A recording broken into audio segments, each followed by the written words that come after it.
नमः शुद्धेभ्यः। ओम नमः शुद्धेभ्यः। नमः श्री वर्धमानाय निर्धूतकलिलात्मने स्वालोकानां त्रिलोकानां यद्विद्यादर्पणायते। अहिंसा परमो धर्म की महावीर भगवान की प्रातः स्मरणीय परम पूजाचार्य गुरुवर श्री विद्यासागर जी मुनि महाराज की जय।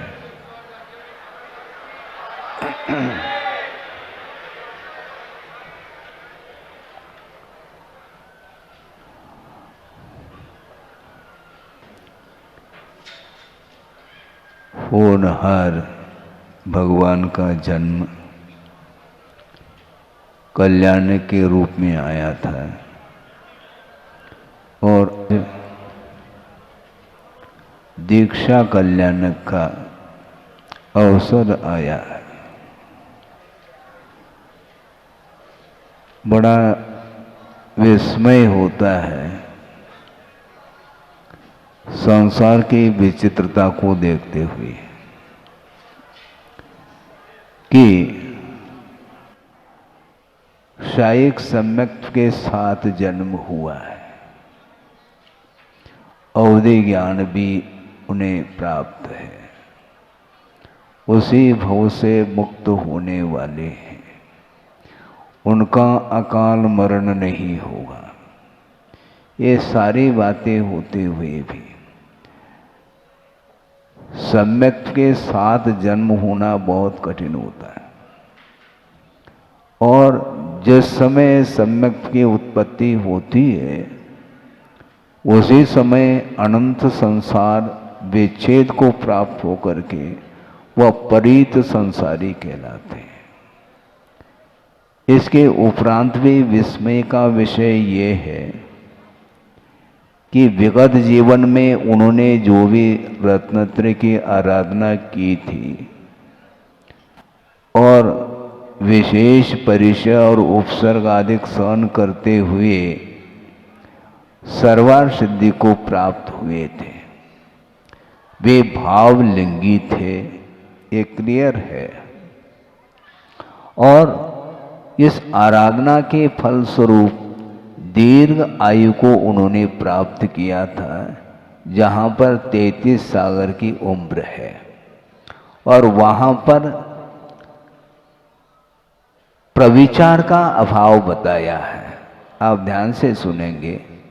प्रविचार का अर्थ वासना, वासना वहाँ पर किसी भी प्रकार से जागृत नहीं होगी क्योंकि वहाँ पर नो कर्म का अभाव अर्थात देवांगनाओं का वहाँ पर अभाव रहता है। 16वें स्वर्ग तक तो देवियाँ उपस्थित रहती है और स्वर्गीय एक देव के लिए मिनिमम 32 देवांगनाएं रहती हैं और मैक्सिमम कितने हैं वो करोड़ों की संख्या है और उसमें भी विक्रिया के माध्यम से संख्या जो बढ़ती है वो बहुत अधिक संख्या में वे देवांगनाएं देव के साथ संबंध को प्राप्त होती हैं और वहाँ पर वासना पलती रहती है।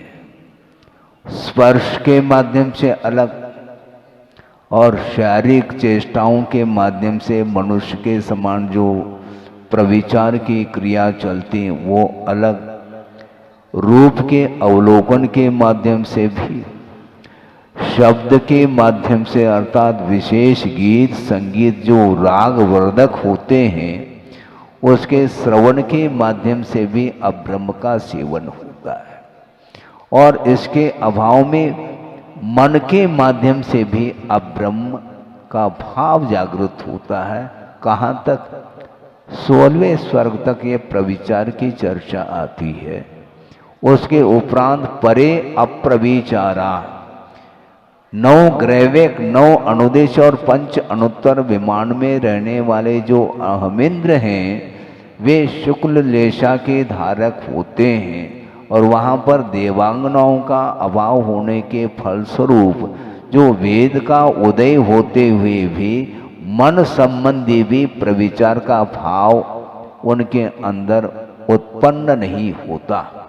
और ये वृषभनाथ भगवान का जो जीव है, पूर्व जीवन में जिन्होंने तीर्थंकर के सानिध्य में तीर्थंकर प्रकृति का बंध किया था और रत्नत्रय की निरंतर आराधना, निर्दोष आराधना करते हुए वहाँ पर उत्पन्न हुए हैं।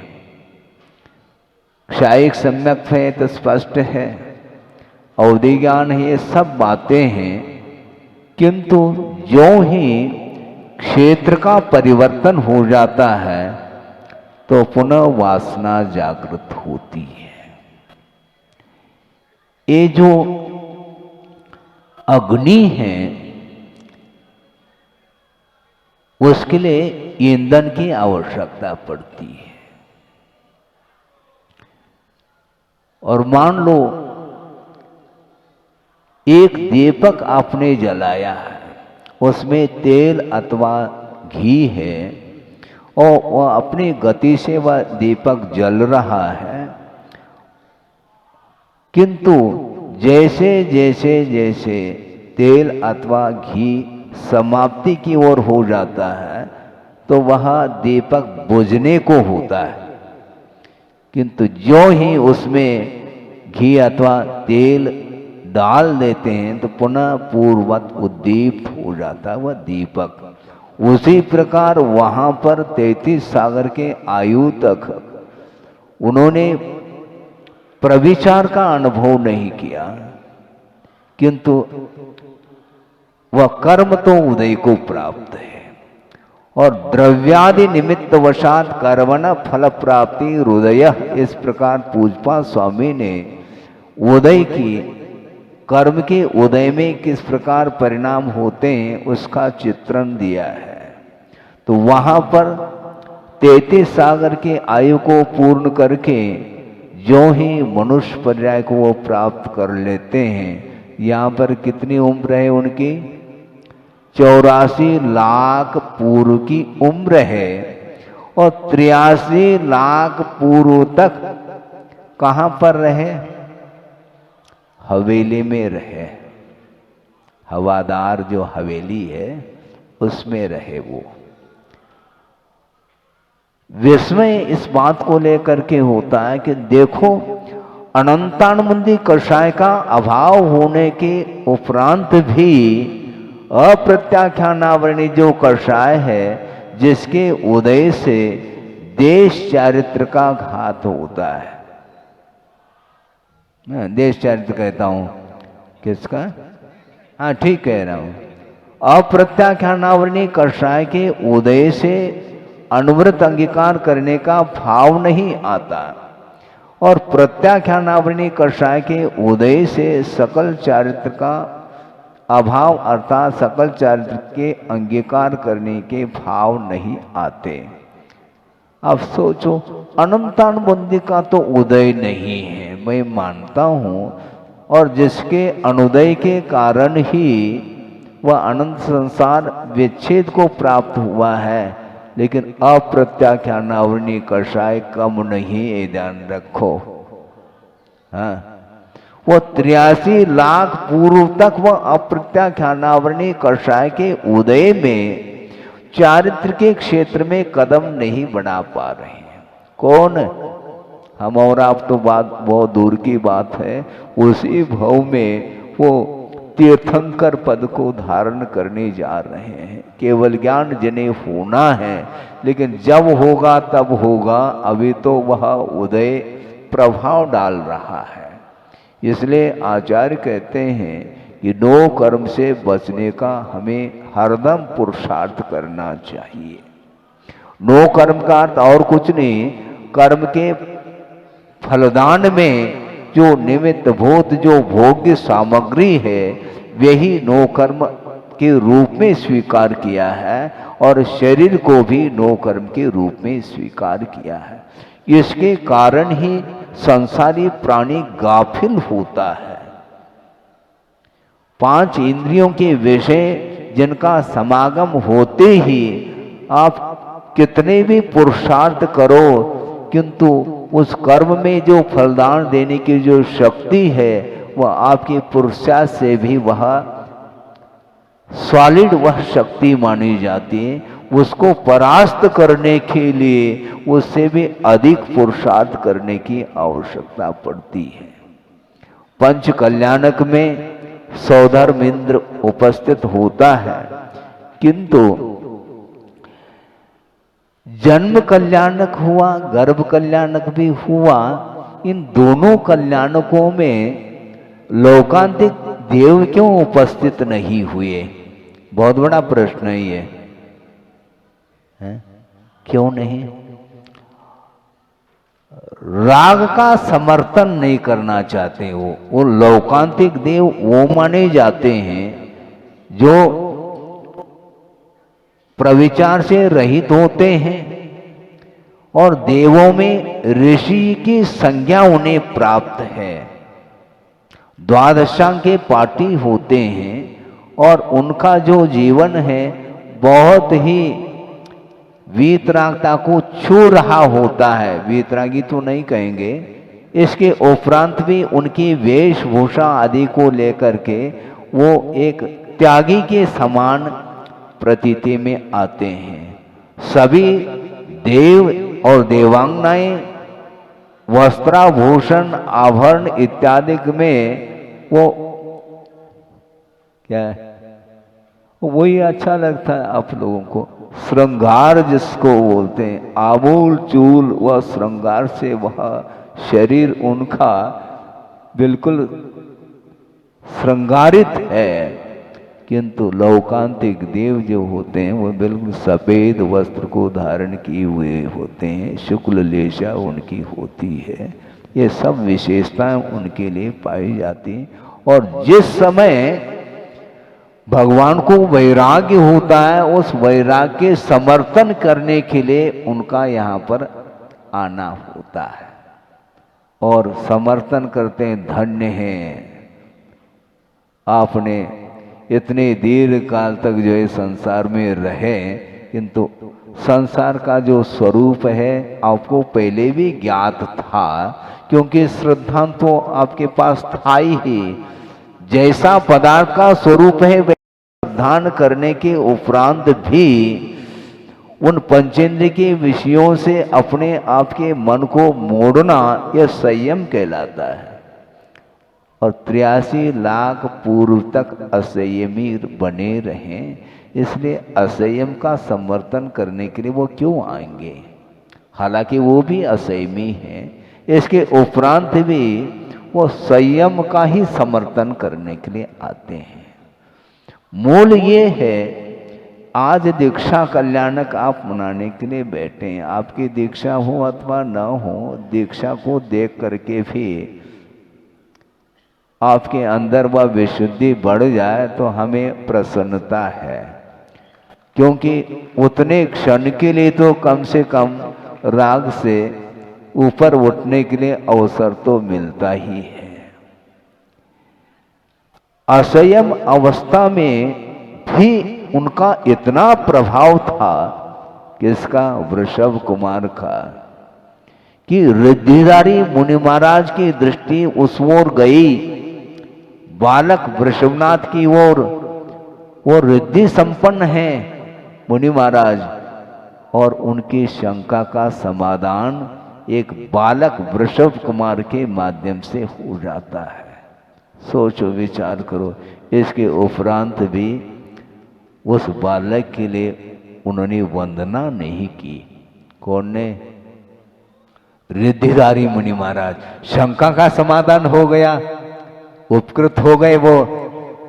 शंका का समाधान अलग वस्तु, ये जिज्ञासाएं होती हैं और उसका समाधान होने के लिए उनका प्रभाव रहा है, मैं मानता हूं, किंतु असंयमी की वंदना संभव नहीं है। पंच परमेष्टि में 5 ही है ना परमेष्टि? कौन है वो? वो निर्ग्रंथ है क्या सग्रंथ है? निर्ग्रंथ है, परिग्रह से रहित है। अरहंत, शुद्ध, आचार, उपाध्याय और साधु, ये 5 परमेष्ठी जिनका नामस्मरण किया जाता है पंच नमस्कार मंत्र में, उसमें रागी की आराधना नहीं हो रही है और वीतरागी की ही उपासना हो रही है। तो वीतरागी जो निर्ग्रंथ जनलिंग को धारण किया जाता है, जो धारण करता है वही वंदनीय होता है। एक अष्टफौड़ का प्रसंग आपके सामने रख रहा हूं, बहुत आवश्यक है वो। कुंद स्वामी ने वह प्रसंग दिया है और उस प्रसंग का जो मार्मिक अर्थ है गुरुओं ने स्पष्ट किया है। स्पष्ट करने की आवश्यकता पड़ती है क्योंकि शब्दों के अनेक अर्थ हुआ करते हैं। उन्होंने एक गाथा दी है, वह आपके सामने है कि दंसन मूलो धम्मो, आप ध्यान से सुनेंगे, दंसन मूलो धम्मो उवयट्टो जनवरे शिष्यानम तम सोवून सकन्ने दंसन हीनो न वंदिवो, ऐसा कहा। क्या कहा? जो दर्शन से रहित है वह वंदनीय नहीं है, उसकी वंदना नहीं करनी चाहिए। तो दर्शन का अर्थ क्या लेना महाराज? दर्शन का अर्थ सम्यक दर्शन नहीं। यदि दर्शन का अर्थ सम्यक दर्शन लेते हैं तो जो सम्यक दृष्टि है वह वंदनीय सिद्ध हो जाएगा। तो आप लोग सब लोग भी तो सम्यक दृष्टि है, तो आप भी वंदनीय हो जाएंगे श्रवण के लिए, ऐसा नहीं। दर्शन का अर्थ दिगंबरत्व लिया है वहां पर, ये ध्यान रखे, क्योंकि सवस्त्र मुक्ति नहीं है। वस्त्रधारी कभी भी मोक्ष को प्राप्त नहीं कर सकता, भले सम्यक दर्शन को उपलब्ध कर ले, यह अलग विषय है।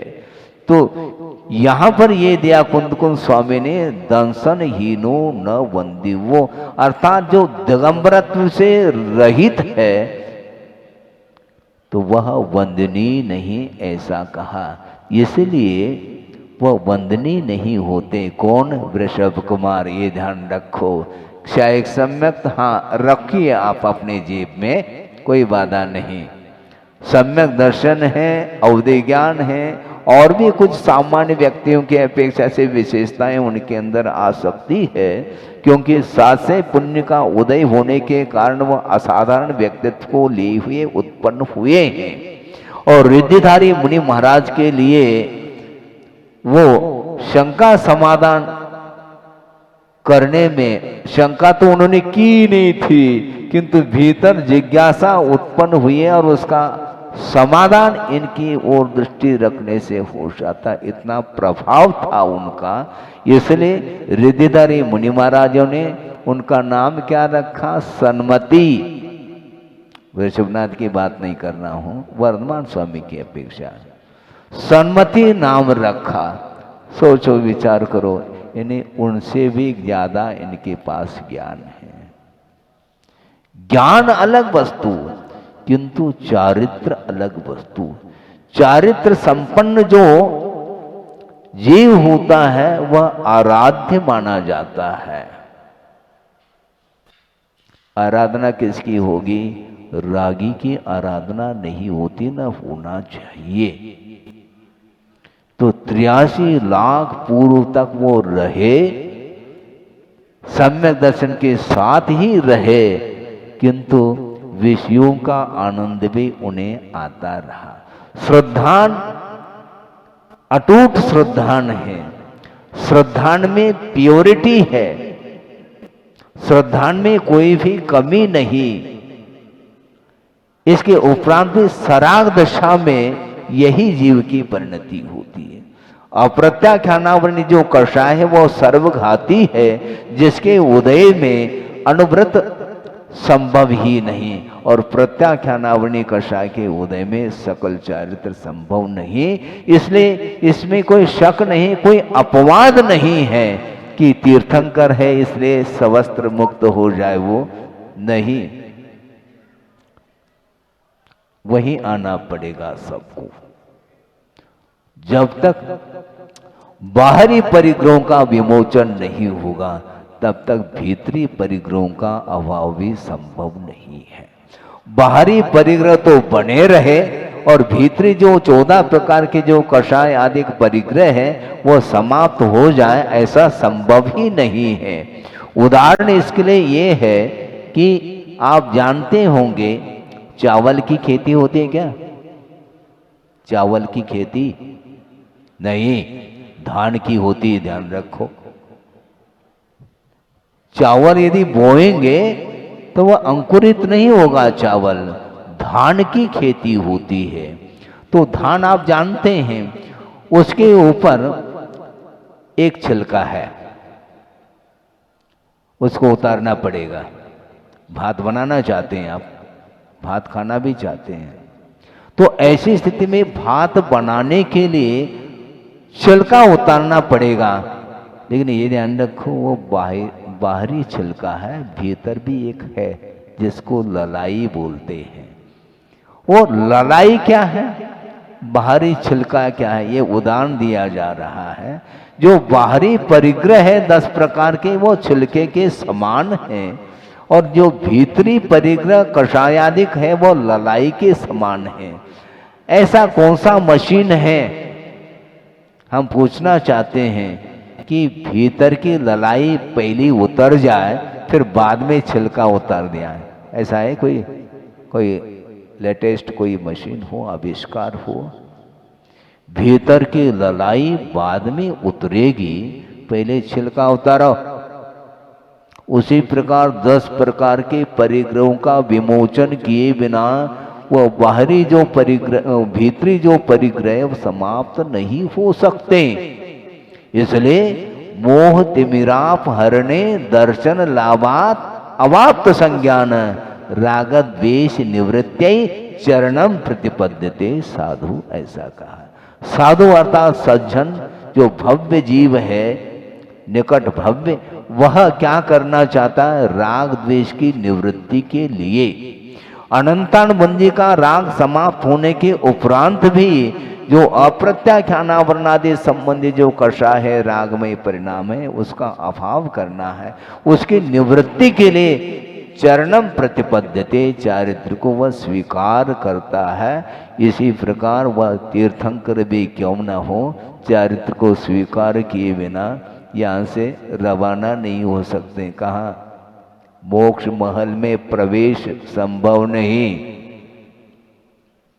है, संभव नहीं है वो, क्योंकि ये राग आग कहा है। श्रद्धान अलग वस्तु और संवेदन अलग वस्तु है, इसलिए बहुत मार्मिक विषय है, ये अपवाद नहीं। इसलिए दंसन हीनो न बंदिवो, ऐसा कहा। यानी दिगंबरत्व जिससे जो रहित है, दूर है, वह कभी भी वंदनीय नहीं हो सकते। वंदना किसकी होगी? राग की वंदना, राग का दर्शन संभव नहीं। वीत रागता के दर्शन करने के लिए आप लोग जिरालय में प्रवेश करते हैं, वहां पर वीत राग मुद्रा का दर्शन किया जाता है, न कि राग का दर्शन। ये वस्त्र बाधक है, साधक नहीं। ये वस्त्र बाधक है, इसलिए उतारना पड़ेगा। और आज मध्याह्न में वह दीक्षा कल्याणक आपको देखने को मिलेगा। थोड़ा सा और विषय दे दूं, क्योंकि समय तो कम मिलता है और क्रियाएं ज़्यादा होती हैं, तो अब क्या किया जाए। विषय तो बहुत रहता है लेकिन समय भी अपेक्षित होता है। तो मैं ये कहना ये चाह रहा था कि वे दीक्षित होते हैं, स्वयंभू होते हैं, दीक्षा लेते हैं, और दीक्षा के लिए निमित्त बहुत सारे मिल सकते, मिलते हैं। एक और नीलांजना नृत्य को देख करके उन्हें वैराग्य हुआ, उसके पहले नहीं हुआ था। और वो बड़े चाव से राग के साथ देख रहे, नृत्य देख रहे हैं। उस समय क्षायिक सम्मेलन का कोई प्रभाव नहीं है? उस समय क्षायिक सम्यक्त्व का कोई प्रभाव है क्या? नहीं। जब तक तत्व चिंतन की ओर दृष्टि नहीं जाएगी तब तक वह चारित्र आ ही नहीं सकता। तत्व चिंतन की ओर दृष्टि उनकी रही नहीं, तभी तो निरंतर वह नृत्य देखते रहे, आनंद का अनुभव उन्हें होता रहा। ऐसा थोड़ी कि वह अबुद्धिपूर्वक देख रहे हैं, नहीं, पूर्वक उस दृश्य को देखा जा रहा है। किंतु जिस समय वैराग्य होता है, एक और नीलांजना आ गई तो बस उनको समझ में आ गई बात, ये सब नश्वर है। उसके पहले श्रद्धान था कि नहीं? श्रद्धान था, किंतु श्रद्धान होने के उपरांत भी प्रैक्टिकल रूप जब तक नहीं तब तक संभव नहीं है। इसलिए संसार का स्वरूप क्या है उनको समझ में आ गया। क्या है संसार का स्वरूप? गगन नगर कल्पम संगमम वल्लभानाम जलद पटल तुल्यम यौवनम वा धनम वा सुजन सुत शरीरादीन विद्युत चलानी क्षणिक मित समस्तम विद्य संसार वृत्तम कहा। ये संसार का जो स्वरूप है कैसा है? वो गगन नगर कल्पम, आकाश नगर अर्थात बादलों के समान। किसका समागम? वल्लभानाम संगमम, ऐसा कहा। जो स्त्रियों का संबंध समागम है वह किसके समान है? गगन नगर कल्पम, वल्लभ बोलते हैं स्त्री के लिए। उनका जो समागम है वह कैसा है? आकाश नगर के समान नश्वर है। आकाश नगर का बादल हैं, ऐसे शानदार दिखते हैं, ऐसा लगता है कोई भवन निर्मित हुआ हो। और मान लो कोई भी आर्टिस्ट हो, वो ड्राइंग निकालने के लिए बैठ जाए तो वो निकाल नहीं पाएगा, उसके पहले ही वह बादल विलीन हो जाता है। तो इसी प्रकार जो पंचेंद्र के विषय हैं, भोग्य सामग्री, वो सारे सारे इसी प्रकार है। जलद पटल तुल्यम, जल में बुलबुले उत्पन्न हो रहे हैं, उस प्रकार यौवनम वा धनम वा, ऐसा कहा। ये यौवन अवस्था और धन संपदा ये सारे सारे बुलबुले के समान नश्वर है। और स्वजन सुत शरीरादीनी, अपने स्वजन लोग, परिजन लोग, परिवार के लोग और शरीर, पुत्र, कलत्र, ये सारे सारे विद्युत चलानी कहा, विद्युत के समान चलायमान हैं। इस प्रकार संसार की वृत्ति है, संसार का स्वरूप है। इस प्रकार स्वरूप का जो परिज्ञान हो जाता है तब वैराग्य होता है, उसके बिना वैराग्य होता नहीं। और वैराग्य के लिए बहुत सारे निमित्त मिल सकते हैं। गुरुदेव के सामने एक सज्जन ने कहा कि महाराज आपको वैराग्य कैसा उत्पन्न हुआ? क्योंकि आपने तो प्रवेश किया ही नहीं संसार में, तो आपको वैराग्य हुआ कैसा? उन्होंने कहा, गुरुदेव ने, संसार में प्रवेश करने की आवश्यकता नहीं, जो प्रवेश कर चुके हैं उनको देख करके वैराग्य हुआ मुझे। उनकी हालत को देख करके हमें वैराग्य हुआ, हमें प्रवेश करना ही नहीं। क्योंकि कीचड़ में पैर रखो फिर बाद में धोते रहो, इससे अपेक्षा से जो है ना पहले से उससे दूर रहो। बात समझ में आ गई? कोई भी निमित्त मिल सकता है। एक सफेद बाल भी वैराग्य के लिए कारण हो सकता है। यदि भीतर यदि है उपादान तो छोटे छोटे बड़े बड़े कोई भी निमित्त मिले उसके माध्यम से वैराग्य होता है, तो उनको वैराग्य हो जाता है। लेकिन वैराग्य होने के उपरांत एक बहुत बड़ा प्रश्न है कि वो हवेली को छोड़ करके वन की ओर क्यों विहार करते हैं? भवने वने वा, हाँ वहीं रहे, वन में रहो अथवा भवन में रहो, आप वन की ओर क्यों प्रस्थान कर रहे हैं? इसमें कारण ये है, गुरुदेव ने कहा था ये देखो, जहां पर रहते हैं वहां का जो परिसर है उसके संस्कार बने रहते हैं। जहां राग का वातावरण है वहां पर रहेंगे तो वह द्रव्यादि निमित्तवशात इसी को कहा गया है।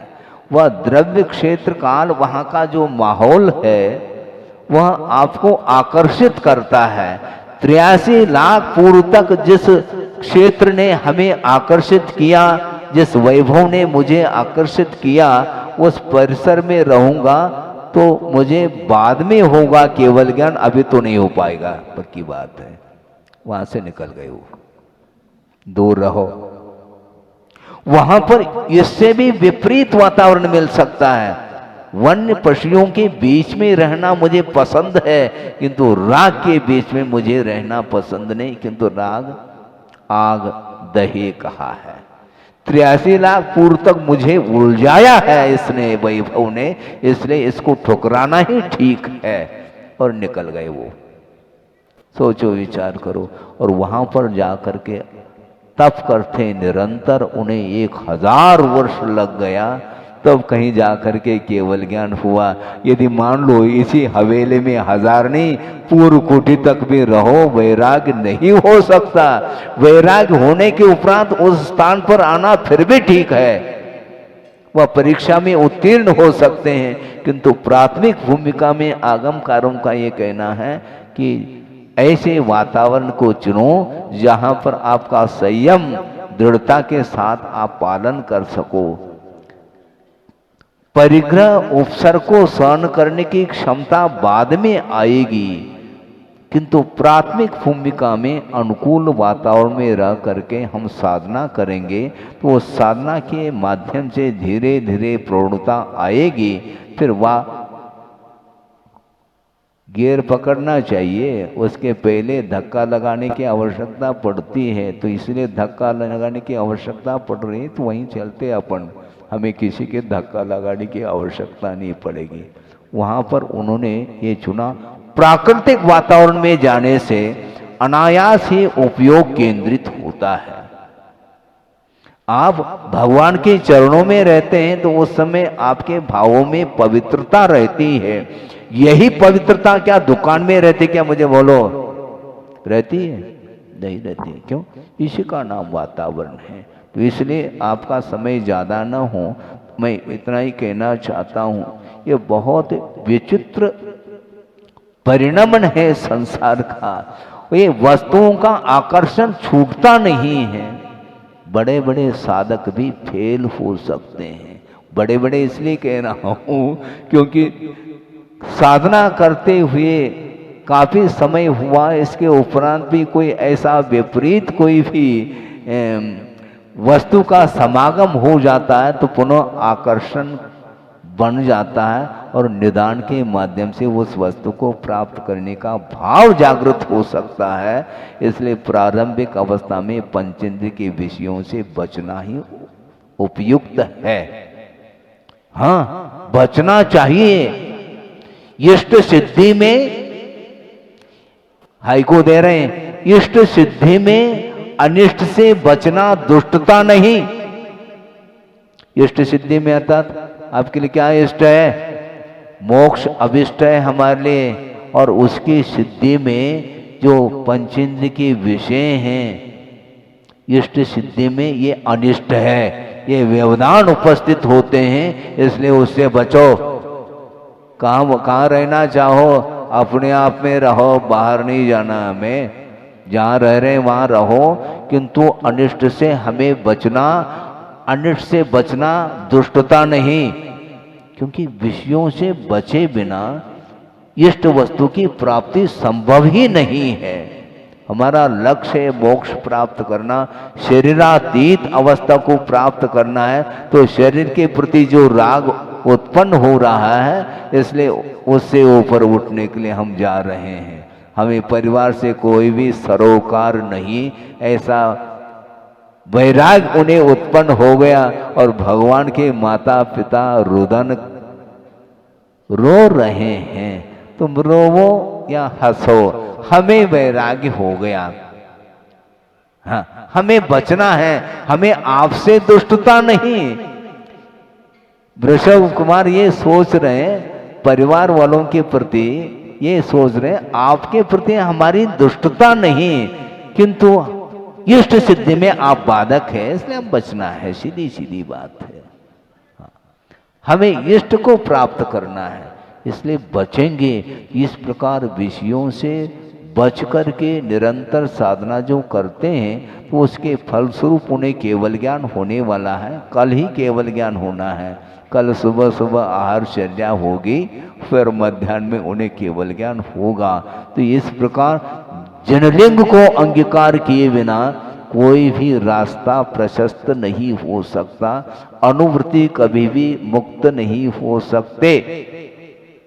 और महाव्रत अंगीकार करने के उपरांत, जनलिंग को धारण करने के उपरांत मोक्ष मार्ग प्रारंभ होता है। इसलिए नग्गो ही मोक्ष मग्गो कहा।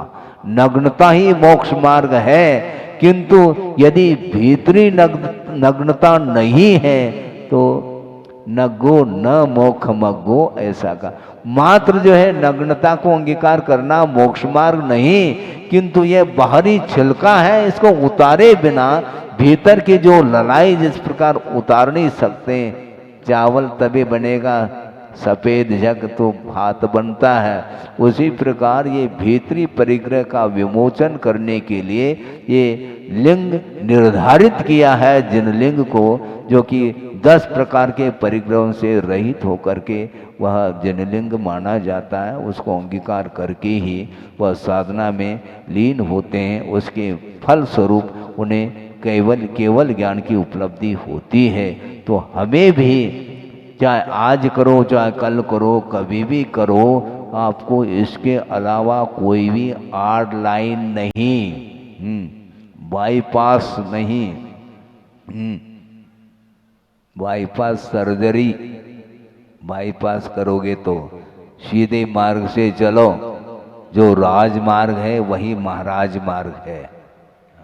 हाँ?